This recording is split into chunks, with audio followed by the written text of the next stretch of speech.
Hi, I'm Rashonda Cade, and this is Reading with Rashonda. We are reading Charles Chesnutt's The House Behind the Cedars. We are on chapter 13, An Injudicious Payment. When Judge Straight's visitors had departed, he took up the papers which had been laid loosely on the table as they were taken out of Tryon's breast pocket and commenced their perusal. There was a note for $500, many years overdue, but not yet outlawed by lapse of time, a contract covering the transaction out of which the note had grown, and several letters and copies of letters modifying the terms of the contract. The judge had glanced over most of the papers and was getting well into the merits of the case when he unfolded a letter which read as follows: My dearest George, I am going away for about a week to visit the bedside of an old friend who is very ill and may not live. Do not be alarmed about me, for I shall very likely be back by the time you are. Yours lovingly, Rowena Warwick. The judge was unable to connect this letter with the transaction which formed the subject of his examination. Age had dimmed his perception somewhat, and it was not until he had finished the letter and read it over again and noted the signature at the bottom a second time that he perceived that the writing, excuse me, that he perceived that the writing was in a woman's hand, that the ink was comparatively fresh, and that the letter was dated only a couple of days before. While he still held the sheet in his hand, it dawned upon him slowly that he held one of the links in a chain of possible tragedy, which he became uncomfortably aware, had had a hand in forging. Well, the plot thickens. It is the Walden woman's daughter, as sure as fate. Her name is Rena. Her brother goes by the name of Warwick. She has come to visit her sick mother. My young client, Green's relation, is her lover. He is engaged to marry her, is in town, and is likely to meet her. The judge was so absorbed in the situation thus suggested that he laid the papers down and pondered for a moment the curious problem involved. He was quite aware that two races had not dwelt together side by side for nearly 300 years without mingling their blood in greater or less degree. He was old enough and he had seen curious things enough to know that in this mingling the current had not always flowed in one direction. Certain old decisions with which he was familiar, old scandals that had crept along obscure channels, old facts that had come to the knowledge of an old practitioner who held in the hollow of his hand the honor of more than one family, made him know that there was dark blood among the white people. Not a great deal, and that very much diluted, and so long as it was sedulously concealed or vigorously denied, or lost in the mists of tradition, or ascribed to a foreign or an aboriginal strain having no perceptible effect upon the racial type. So basically, he's saying, yeah, I know there's a whole lot of race mixing going on, but if they look white, anything that's a little darker than white can be explained away. Okay, let's keep reading. Such people were, for the most part, merely on the ragged edge of the white world. How does he know? Such people were, for the most part, merely on the ragged edge of the white world. Those are the people that he knows who are those people. But the people who he doesn't know, who just seem straight white, they were running the country. Come on now. Come on now. All right. Sorry. Let me get back. Such people were, for the most part, merely on the ragged edge of the white world, seldom rising above the level of overseers or slave catchers or sheriff's officers who could usually be relied upon to resent the drop of black blood that tainted them, and with the zeal of the proselyte to visit their hatred of it upon the unfortunate blacks that fell into their hands. One curse of Negro slavery was, and one part of its baleful heritage is, that it poisoned the fountains of human sympathy. Under a system where men might sell their own children without social reprobation or loss of prestige, it was not surprising that some of them should hate their distant cousins. There were not in Patesville half a dozen persons capable of thinking Judge Straight's thoughts upon the question before him, and perhaps not another who would have adopted the course he now pursued toward this anomalous family in the house behind the Cedars. Well, Here we are again, as the clown in the circus remarks, murmured the judge. 10 years ago, in a moment of sentimental weakness and of quixotic loyalty to the memory of an old friend, who, by the way, had not cared enough for his own children to take them away from the South, as he might have done. Okay, so he's talking about John and Rena's dad, the mysterious white man. We don't know who he was, but we know he was white. All right, let me go back. 10 years ago, in a moment of sentimental weakness and of quixotic loyalty to the memory of an old friend, who, by the way, had not cared enough for his own children to take them away from the South as he might have done, or to provide for them handsomely as he perhaps meant to do, I violated the traditions of my class and stepped from the beaten path to help the misbegotten son of my old friend out of the slough of despond in which he had learned, in some strange way, that he was floundering.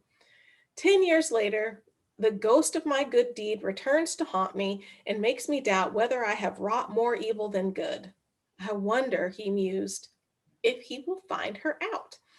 So now the judge is talking about that time when John Warwick was like, "Hi, I'm in town. I'm passing as white.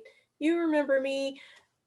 It was a bad move on his part to do that. Remember, we talked about that when we read that. Anyway, so now the judge is reminiscing about that, and he's like, "Oh, I shouldn't have helped him. I shouldn't have let it go down like that." Except for he was just helping a person. Like, I shouldn't help you because you're black. Nobody knows you're black. Are you really black if you don't look black? I mean, actually, I think if however you self identify, I was about to say however you self identify is how I believe you are, but that's not entirely true because I think about, oh, what's her name? The white woman who was in the NAACP and pretended she was black. I can't think of her name right now. My point is the line between races is imaginary, and you get to decide who you are, except for society also gets to decide who you are. Okay, I'm rambling. This is getting wonky in my head. I'm going to keep reading the book because it's fascinating to me that the judge muses, will Tryon find her out? He's just going to sit back and watch. Like, oh, like he's watching a Hallmark movie.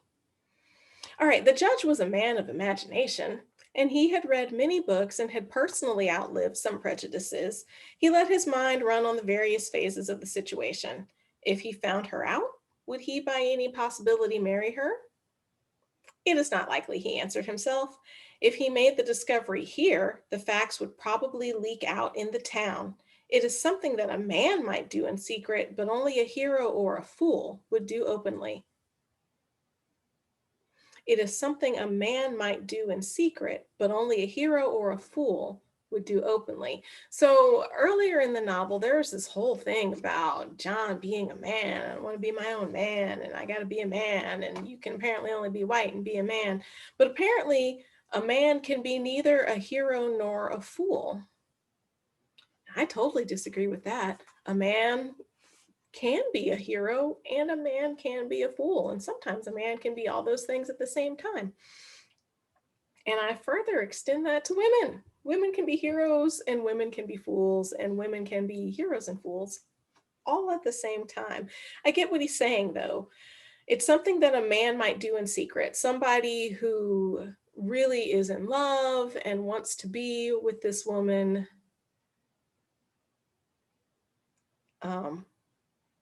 He might marry her, but in secret. And to me, that's not particularly manly. I mean, I guess maybe marry in secret from where she is, but live out in the open in one of the Carolinas, wherever he's from. But only a hero or a fool would do openly. Like it would take either you're crazy, actually, you must be crazy to do something like that. Either crazy because you're heroic or crazy because you're a fool. The judge sighed as he contemplated another possibility. He had lived for 70 years under the old regime. The young man was a gentleman, so had been the girl's father. Conditions were changed, but human nature was the same. Would the young man's love turn to disgust and repulsion, or would it merely sink from the level of worship to that of desire? Would it merely sink from the level of worship to that of desire? So a white man can worship a white woman and marry her. And okay, let's be real. The conditions women faced in marriage in the early 20th century were abhorrent. Um, but a white man could only desire a black woman, and a white man could fill whatever desire he had towards a black woman without having to make any sort of promises. Mm. Would the girl denied marriage accept anything less? So we've talked about passage relationships. We talked about them when we were reading Clotel. So anything less might be a passage relationship. Hmm. All right. Let's see. Her mother had. Mm, Her mother had, but conditions were changed. Okay, so plissage relationships were really a New Orleans kind of a thing, but essentially it was white men hooking up with free black women and having families with them and living in such a way that it was essentially a marriage, but it was not a legal marriage. Um, these deals were typically brokered by the women's mothers. They were, financially astute. I mean, everything wasn't a plissage relationship, but what I'm getting at is that lots and lots of people knew that there were lots of white men who had black families. This was nobody's secret at any point in any time. All right. Her mother had, but conditions were changed. Yes, conditions were changed so far as the girl was concerned. There was a possible future for her under the new order of things, but white people had not changed their opinion of the Negroes except for the worse. The general belief was that they were just as inferior as before and had, moreover, been spoiled by a disgusting assumption of equality driven into their thick skulls by Yankee malignity bent upon humiliating a proud though vanquished foe. Wow. Tell us what the white people were really feeling. If the judge had had sons and daughters of his own, he might not have done what he now proceeded to do. Oh no, what is he about to do? But the old man's attitude toward society was chiefly that of an observer, and the narrow stream of sentiment left in his heart chose to flow toward the weaker party in this unequal conflict, a young woman fighting for love and opportunity against the ranked forces of society, against immemorial tradition, against pride of family and race. It may be the unwisest thing I ever did, he said to himself, turning to his desk and taking up a quill pen, and may result in more harm than good.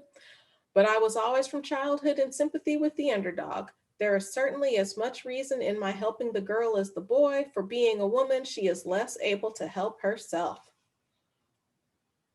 Ooh. He dipped his pen into the ink and wrote the following lines. Madam, if you value your daughter's happiness, keep her at home for the next day or two. Let's stop there.